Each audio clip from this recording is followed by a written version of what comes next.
Hello guys and welcome to my new video, which is going to be a new series, a healer guide for each of the bosses in Tomb of Sargeras, and we're going to start with Mythic Goroth.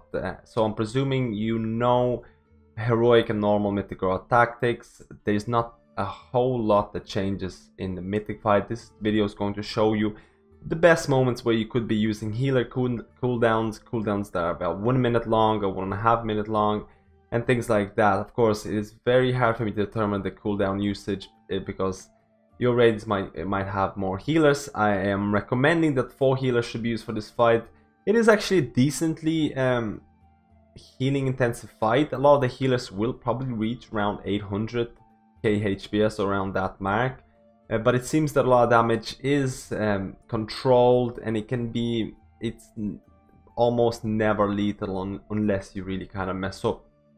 So let's actually first look into the first ability you're going to be dealing. So there is a dot that is applied to 3 people. It's basically called an ability Crashing Comment, which is basically a green circle around you that you can either move away. You most likely will have to move away from the pillars. Sometimes you will use this green circle to actually break some of the pillars, because if there's too many pillars during one of the stages, you can actually wipe the raid. So Infernal Burning itself, it lasts a couple of seconds. Crashing Comment is going to last a couple of seconds. You have a couple of seconds to move out, and then you're going to be hit. There's going to be a dot applied that's going to last 15 seconds. This dot is going to apply to 3 people. It is these 3 targets are an easy target for HOTS, for anything that is going to provide an overtime healing. So make sure, if you, let's say for example, if you're a Restoration Druid, double germinations can actually work quite well on these targets, and this is going to happen a lot throughout the fight. So always make sure that your party frames or raid frames are showing the people with this specific dot. So the biggest abilities, or the biggest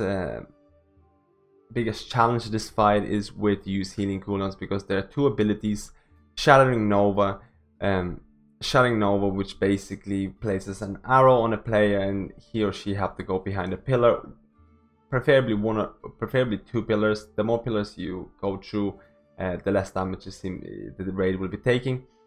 And this seems to be happening the first time Shattering Nova is going to be cast is going to be at 30-second mark. So at 30 seconds, there's going to be a player that's going to be marked with an arrow. The player has some time to move behind pillar or pillars, and there's going to be quite heavy, actually probably the most heaviest AoE damage you will see throughout this fight if you're doing the fight correctly. And after that, it's going to happen every 1 minute. So you can see a chart here that's going to be happening in the first 30 seconds, then a minute 30, 2 minutes 30, 3 minutes 30, and then there's actually going to be a weird overlap at 3 minutes 30 where it's going to happen 30 seconds later, not 1 minute later.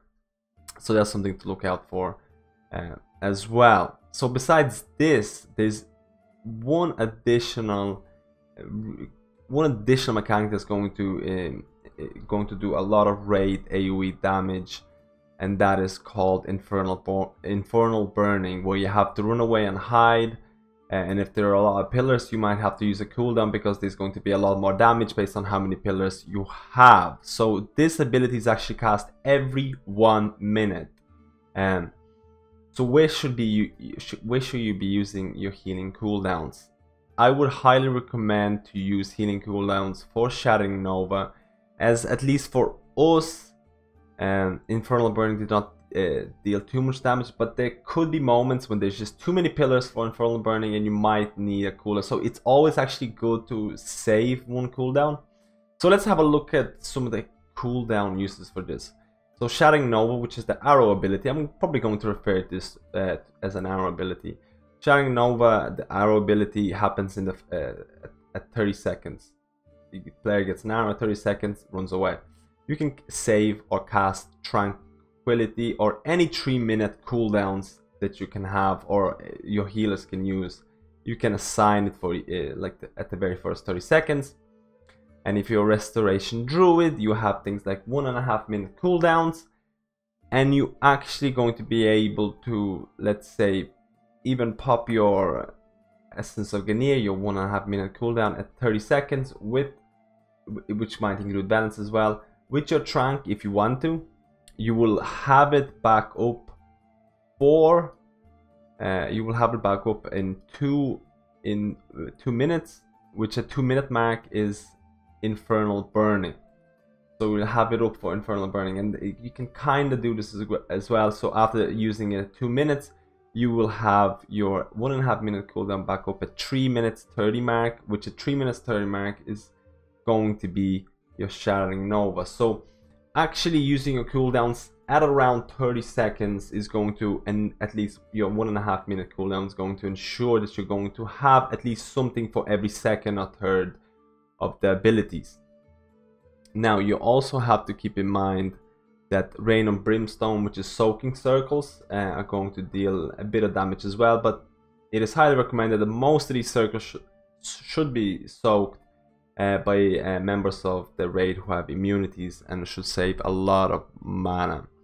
So like I said before, the biggest abilities here to use, biggest abilities for your healing cooldowns are Infernal Burning, happening every 1 minute, and Shattering Nova, which is the arrow ability, which kind of has a little bit of a weird pattern. Like I said, happens at 30 seconds, then 1 minute 30, 2 minutes 30, 3 minutes 30, 4 minutes. So having some kind of a cooldown for all of these is ideal. If my personal opinion, I would say that Shattering Nova the arrow ability seems to be dealing a lot more damage based on how people deal with it, and I would try and have healing cooldowns for that.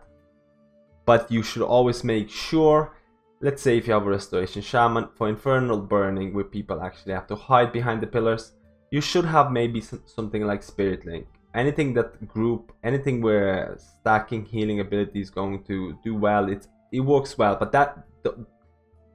every 1 minute, that's the only time that people are actually going to be stacked up, so keep that in mind. Anyway, I hope this guide was somewhat helpful. Let me know how you actually deal with this fight, and I'll see you in my next guide.